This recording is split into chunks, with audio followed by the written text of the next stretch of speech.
Another year, another controversial list of Grammy nominees. Just earlier today, Friday, November 7th, the Grammys announced all of their nominees for 2026. And since the main focus here on this channel is rock and metal, those are the categories that we will go over, of which there are 4 in total. Just one metal category with Best Metal Performance, and then 3 rock ones, Best Rock Performance, Best Rock Song, and Best Rock Album.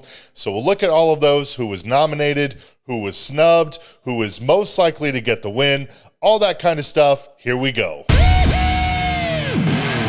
Before we jump in though, I do want to mention something really quick just to clear up any confusion, because some of these songs and albums that we'll talk about are now over a year old, but to be eligible for a nomination, be it an album or a song, it must have been released between August 31st, 2024 and August 30th of this year, 2025. So basically within the last 4 months of the previous year and the first 2/3 of the current year. So with that, let's jump into the soul metal category, Best Metal Performance, where the nominees include Night Terror from Dream Theater, Ghost with Lachryma, Emergence from Sleep Token, Soft Spine from Spiritbox, and Birds from Turnstile. Overall, I don't really find these nominees to be terrible choices. I mean, I think for the most part, it's the obvious choices, but I don't really think it's a terrible list or anything like that. I think it is about as mainstream as it gets in terms of metal, but I mean, can you really expect anything other than that from the Grammys? I don't think so, but there were really just so many great releases this year that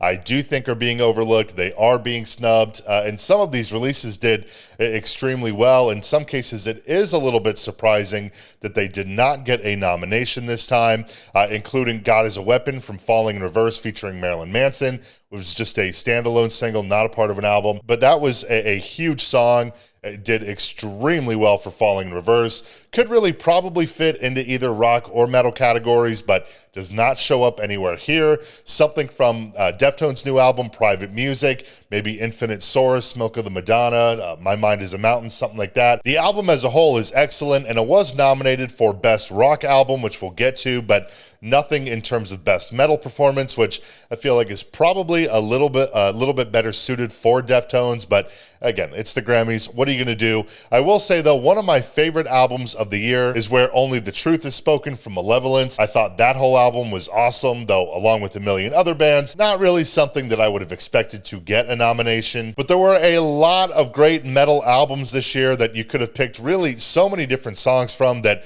receive zero acknowledgement here. I mean, Blood Dynasty from Arch Enemy, Ginger's new album Duel, Lonely People with Power from Deaf Heaven was great, This Consequence from Killswitch Engage. I really liked Sleepless Empire from Lacuna Coil, Hymns and Dissonance from Whitechapel. Honestly, if you're into power metal, the new Halloween album, Giants and Monsters, was super solid. One of my favorite albums of the year overall, top 5, maybe even top 3, was Are We All Angels from Scowl. Such an incredible album. So many great releases overall this year, though, with a million different songs to choose from. Is it surprising to see most of those not nominated? I mean, not really at all whatsoever, but still, a lot of things that both myself and a ton of other people, I think, would have liked to see get at least some sort of acknowledgement, although again, not expected. But as far as the actual nominees go, there's not really one that I see having a better chance of winning over the other one. I think most of them have a pretty fair shot. I really do like all of these songs that were nominated.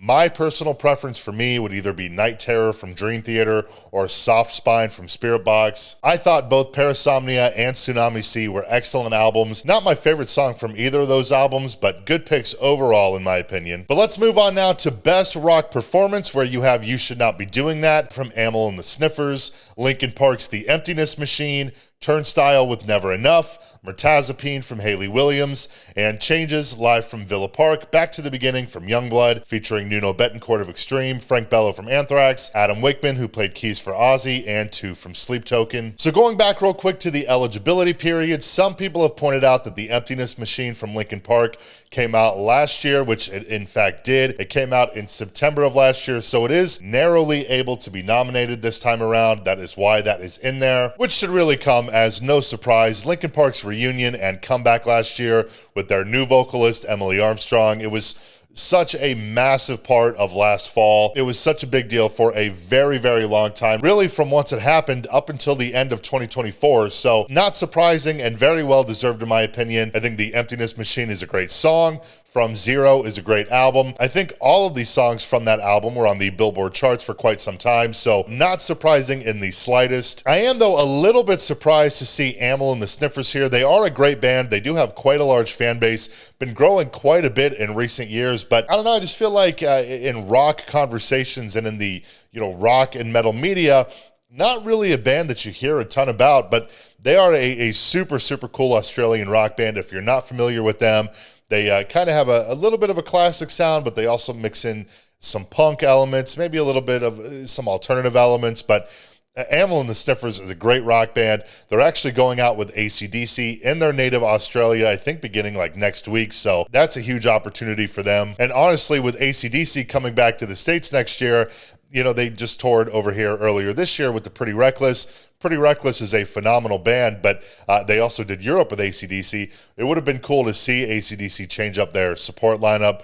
maybe bring out Amyl and the Sniffers. That would have been awesome and helped cultivate a larger fan base here within the States as well, but I digress. But then Hayley Williams is, of course, best known for Paramore, but I really do have a little bit of a hard time with her being included in the rock category, especially with her solo stuff. I mean, to me, it really would be a far better fit, much better suited in the alternative category or something like that. She also pops up in the best rock song category, where I feel the exact same as I just said. And it's also kind of hard, I think, to compare Hayley and Mirtazapine to something like Linkin Park, Amyl and the Sniffers, Never Enough from Turnstile. I mean, it is just such a drastically different vibe that I don't think you can really justify a fair comparison. Like I said, it should be, in my opinion, in the alternative category or something like that.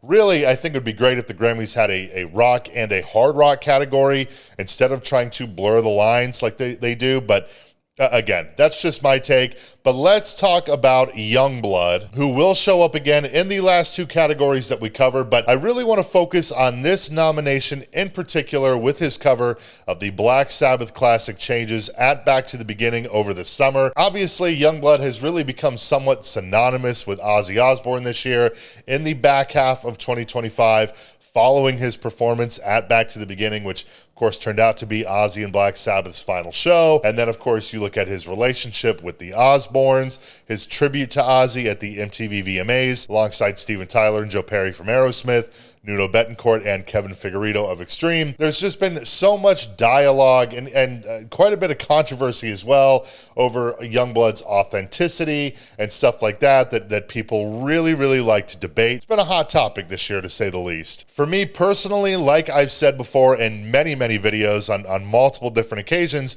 I thought Yungblud's performance of Changes at Back to the Beginning was absolutely incredible. Really one of the highlights of the event for me, aside from Ozzy and Black Sabbath, of course, but it was a great performance. It worked very well to his benefit. I mean, he became way more widely known within the rock world than he was prior to that, so it really made Yungblud become a hot topic in the second half of 2025. But I guess my only real issue with this nomination in particular is that it is a live performance. It's also a cover. It is the only one out of all of the best rock performance nominees that has those traits. So it really does kind of feel like the odd one out. To me, I'm not really sure that it makes all the sense in the world. But then again, at the same time, there are plenty of artists that have done covers that really have sort of become synonymous with whatever artist is covering that song. Guns N' Roses with Knocking on Heaven's Door, for example. I mean, there's so many people that don't even realize that that's a Bob Dylan song. So, and now I think, even though Changes is a classic Black Sabbath song, especially Youngblood's fans, I mean, they've probably never even heard the original before. A lot of them might even think that it's a Yungblud song. So, I do also understand it to that degree. But if you want to take the category title of Best Rock Performance literally, I mean, I will say that was probably one of the most, if not the most, talked about performances of the year. Honestly, probably just other than Ozzy's final performance. I mean, everybody was talking about Yungblud doing Changes. Everybody's still talking about it. It was a big deal and probably one of the biggest rock performances throughout the year. So if you take the category title, literally. I mean, it certainly fits that criteria. So in some ways, I think it makes sense. In other ways, I don't. But let's get into the best rock albums now, and then we'll look at some notable omissions where we have Idols from Yungblud, Private Music from Deftones, I Quit from Haim, Linkin Park's From Zero, and Turnstile with Never Enough. Not surprising in the least bit to see Idols there. Again, like I just said, I mean, 2025 has really turned out to be the year of Yungblud, the year where he really exploded. From Zero from Linkin Park, like I mentioned, I thought it was a great album. Say what you will about new Linkin Park. Did stir up some controversy, but I found that record to be absolutely excellent. Same with Private Music, absolutely phenomenal album. Probably in my top 10 of the year, maybe even my top 5. Never Enough from Turnstile makes a ton of sense to me as well. But regarding I Quit from Haim, I mean, much like Hayley Williams, and probably even more, really is the odd one out here and would be way better suited with something like pop or alternative. I mean, for real, how do you compare that to something like Deftones or Linkin Park or something like that? I mean, that is a very tough comparison to make. Really a stretch, to say the least, in my opinion. But I think without a doubt, the most surprising omission in terms of albums, be it rock or metal, is far and away, even in Arcadia, from Sleep Token. I really don't know if any album had as much hype and excitement around it as even in Arcadia did. The subsequent US tour saw the band sell out arenas almost instantly all over America. Very, very surprising to not see that get a nomination. I also thought Everest from Hailstorm was a great album that easily could have been nominated. I really, really liked Dreams on Toast from The Darkness, although I don't know how likely that one is. Skeleton from Ghost, God of Angels Trust from Volbeat is great. Bodies from Thornhill, who opened for Sleep Token. Oh, and Unatoned from Machine Head. As I said earlier, some great albums across rock and metal released throughout 2025. But a great year for music, I think. And again, if it's not a top band or someone that's super trendy at the moment or whatever, probably not going to happen with the Grammys, which is honestly why it's surprising that even in Arcadia did not get a nomination. I mean, everybody has been talking about Sleep Token all year, most of 2024. I mean, Sleep Token has dominated the conversation in rock and metal for quite some time now. But as far as out of the nominees who I think will take the win, for me personally, I really, really hope it's Deftones or Linkin Park. I really do see it going any which way, though. I think all of those have a great chance. Even Haim, as tough as that is to say, given how the Grammys are, but just to try and speak it into existence, I'm going to say Deftones. But let's get this wrapped up with the nominees for Best Rock Song, where we have As Alive As You Need Me to Be from 9 Inch Nails, Sleep Token and Caramel, Hayley Williams with Gloom, Never Enough from Turnstile, and Zombie from Yungblud. It's great to see 9 Inch Nails in there with a song from the Tron soundtrack. It's a great track, and honestly, for me, my personal preference, that or Sleep Token and Caramel. There's really nothing else that I can say about the rest of the nominees that I haven't already said in this video. Of course, there's always going to be subjectively better choices, be it based upon merit or your personal feelings or something like that, but at the end of the day, that's just the Grammys. That is how they operate. And we will find out the winners on February 1st when the Grammys air live, and it will be broadcast and streamed on both CBS and Paramount Plus. So be on the lookout for that if that is something you want to watch. And let me know down below, out of all of the nominees that we just went over, who would you like to see get the win? And also, who do you feel was snubbed? Who would you have liked to see get a nomination? Let me know all of that down below in the comments. But that is all that I got for you for right now. Thank you so much for watching. Feel free to drop a like and subscribe below if you feel like it, and I'll see you next time.